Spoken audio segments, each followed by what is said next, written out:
All right, guys, so welcome to Unravel, a 30-day yoga series. Today is part 15.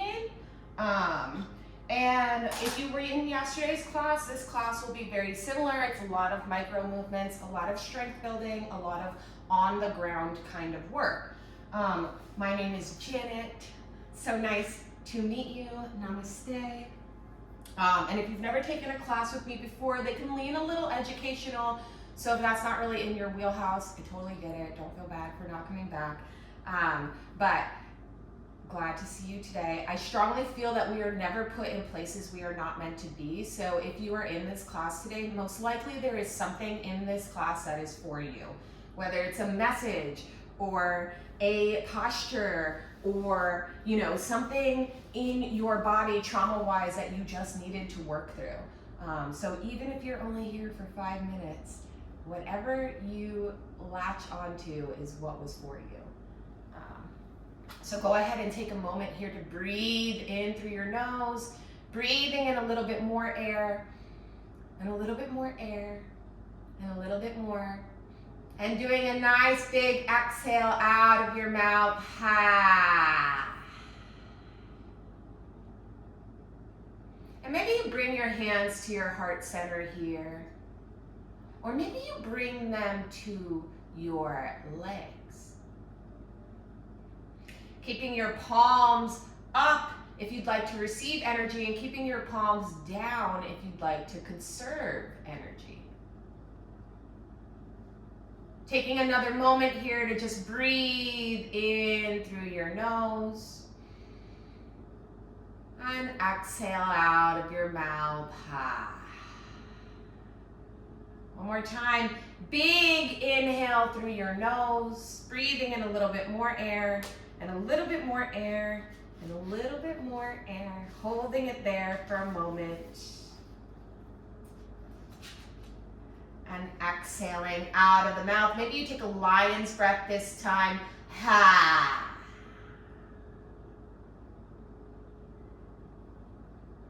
Taking a moment here to just check in with the body.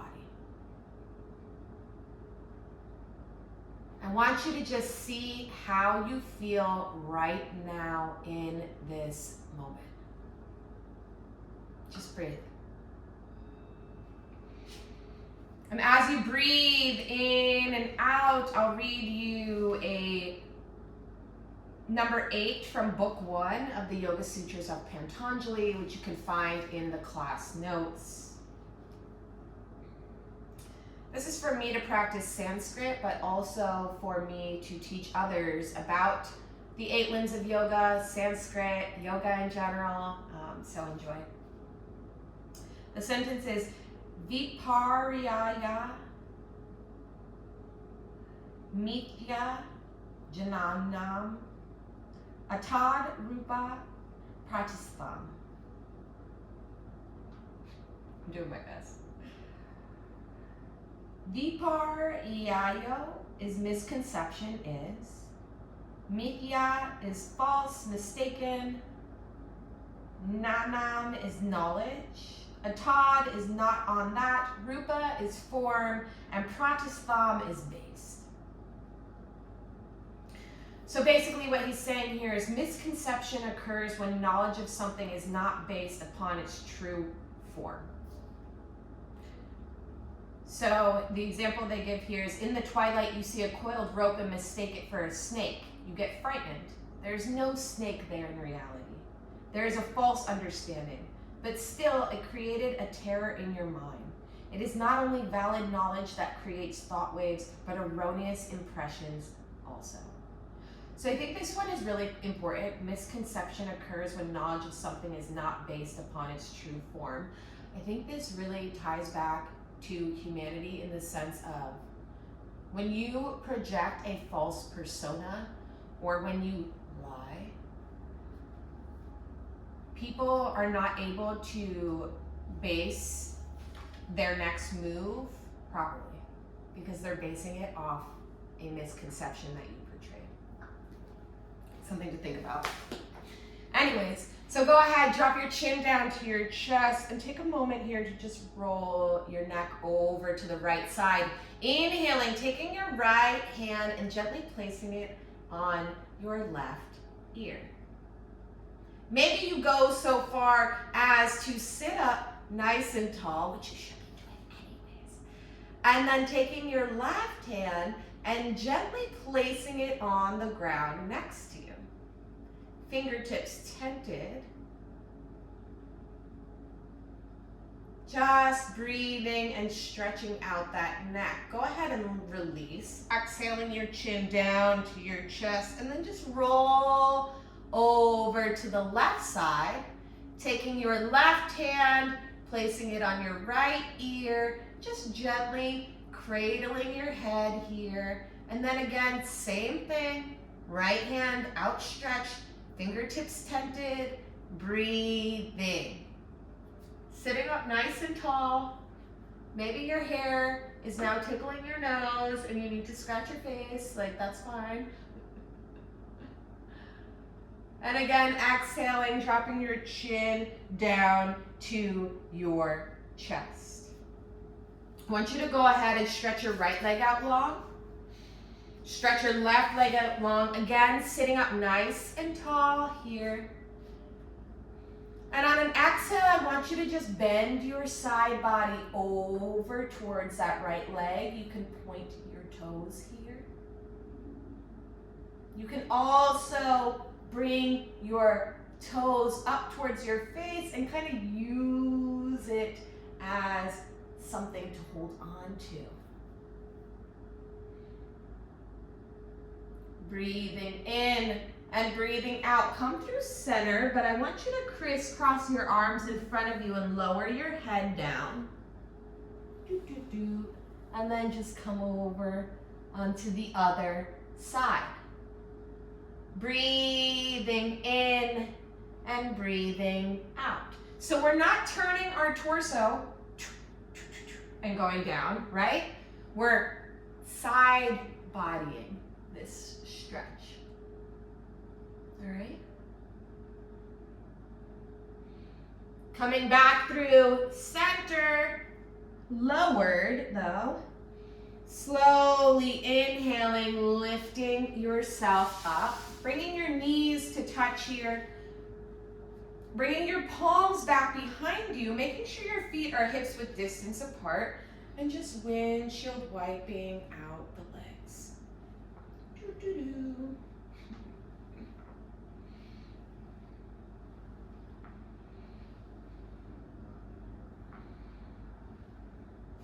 Go ahead and bring your knees down to the mat, coming into your tabletop, strong hands here. Fingertips, fingers spread out wide, wrists under your shoulder blades, knees under your hips. Tap your feet out here.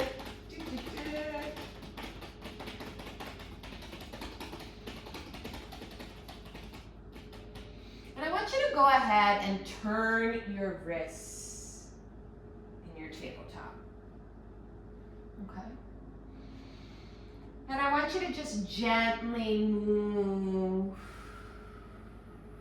little circles to the right, breathing in and breathing out, and little circles to the left, breathing in and breathing out.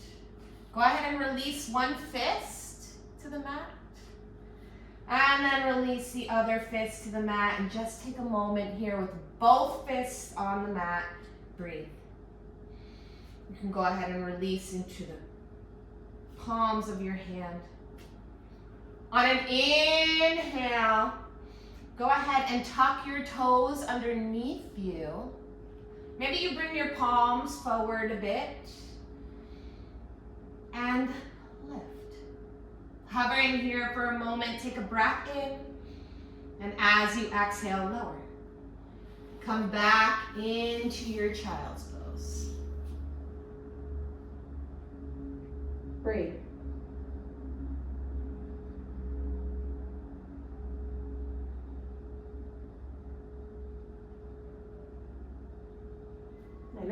fast today, right? Inhale, sitting up. And as you move forward, coming back into your tabletop. So you might have to make little adjustments each time because you're not just gonna just land in the pose perfectly. And maybe you are, maybe you do this every day. And so you're like, no, my body just knows where to go, and that's fine. But if you need to make adjustments, make adjustments. So you're in your tabletop, inhale for cat. Cow. Exhale for cat. And again. Just breathing, just moving. And maybe on your next one, you start to gaze over that right shoulder.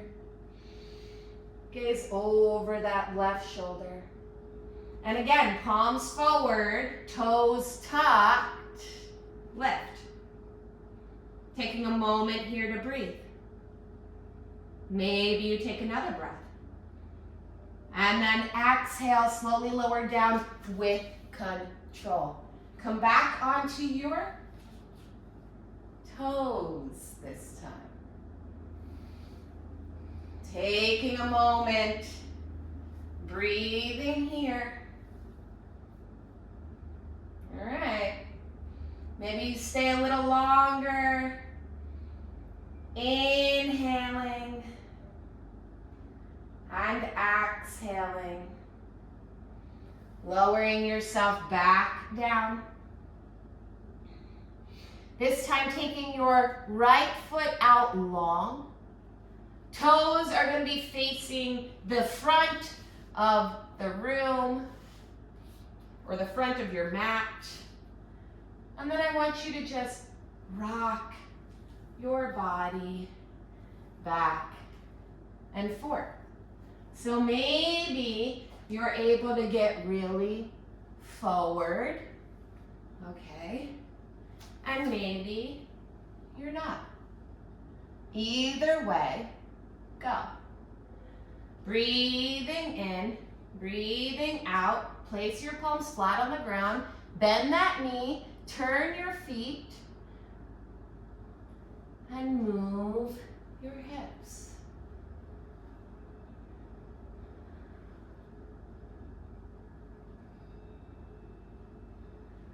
Sometimes we forget to move these little parts of our body. We forget that our body is made of water, and water needs to move. Nobody wants stagnant energy chilling in their space, okay? So go ahead, take your right foot in, bring your left leg out now. Taking a moment here to just work on your range of movement. Breathing in and breathing out. Go ahead and bend that right knee now and move your hips. And maybe you feel silly doing this. That's okay, at least you're not being recorded for like hundreds of people to see.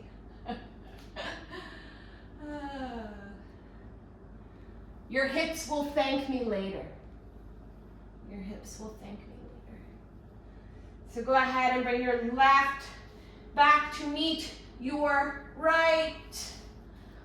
On an inhale, tuck your toes. And lift yourself into a plank. Taking a moment to inhale here and exhale. On your next inhale, lifting yourself back to a downward dog. Maybe you pedal out your legs here. Breathing in and breathing out. On an inhale, lift that right leg up towards the ceiling. Maybe you bring it back for a moment, rolling out your hips. Again, inhaling, lifting up, and as you exhale, bring your right knee to your right elbow, cross your right chin across your mat. Untuck those left toes, slide your left leg back. Inhale, sitting up nice and tall. And as you exhale, lower yourself into your pigeon. Now maybe you take your two fists here and you make a little pillow for your forehead. Maybe you have a block or a book and you use that today. Whatever you choose, it is up to you. For my purposes, I just chill on my forearms so I can watch the time. But if it were me, I would have my forehead all the way down to the mat. That would be my style, and I'd probably do one of these. Prayer on the back of my neck. That's my go-to pigeon. But everybody's different, right? Go ahead, place your palms flat to the mat. Tuck those left toes. Inhale, lift that right leg back up towards the sky. Drop it down. It was your right leg, did I say left? To meet the left. Pedal out your feet here. Make sure your inside of your elbows are facing forward. Inhale, lift that left leg up. Maybe you bend your knee and twirl it out. Inhaling back straight. Exhaling, bringing your left knee to your left elbow, crossing your shin over and dropping it down to the mat. Untuck those right toes, drop your knee down, slide your right leg back. Inhale, lift up, nice and tall, and as you exhale, lower down. Maybe you have a block or a book that you place under your head. Maybe you take two fists, place it under your forehead. Maybe you lay all the way down, take a prayer on the back of your neck. Whatever it is that you want to do today, do it. My only request is that you breathe. So, if you come to my classes and you just lay on the mat the whole time breathing, I'm cool with that.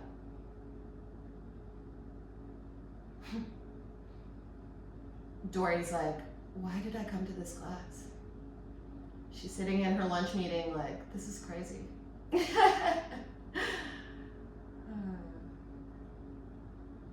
When you're ready, go ahead and bring your palms down to your mat. Untuck your right toes, okay? Lift that left leg back up towards the sky. Drop it down to meet the right. And then go ahead and drop your knees down as wide as the mat. Untuck your toes. And take your Shavasana in your child's pose.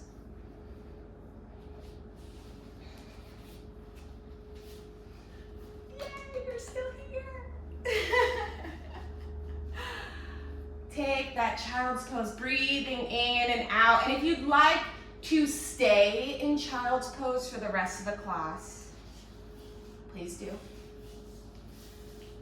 But if you prefer more traditional Shavasana because your mind is like, no, I have to close out my practice laying in this way, take a breath, one more breath in child's pose, and then you can just roll yourself over, stretching your left leg out long, stretching your right leg out long.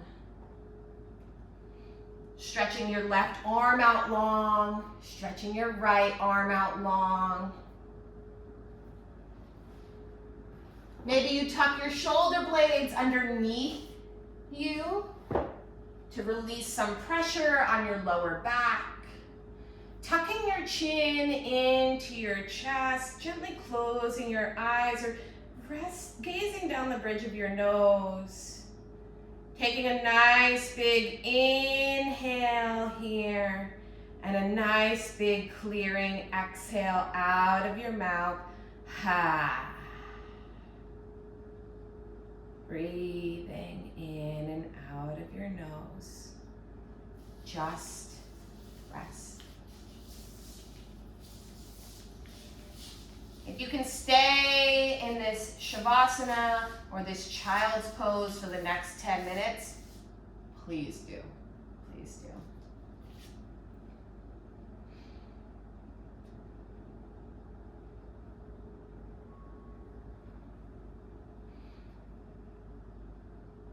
If you don't have the time, slowly make your way over to one side, checking in with the body one more time, just to see how you feel. Slowly making your way up to a seat. You can keep your eyes closed if you like. But if you want to see the sigil, today's sigil is I am made of stars.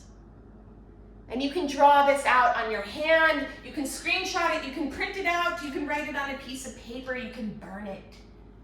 Whatever you want to do, you can use this sort of sigil, affirmation, oracle, deck, in whatever way you feel called to. Taking a moment to bring your hands to your heart center, dropping your chin down to your chest, closing your eyes or gently gazing down the bridge of your nose. Take a moment here, maybe bringing your thumbs to your third eye, to thank you for taking the time for you today.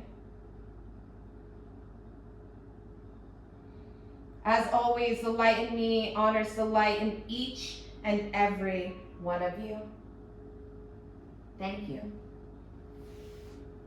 Thank you, everyone, for taking the time to practice with me today.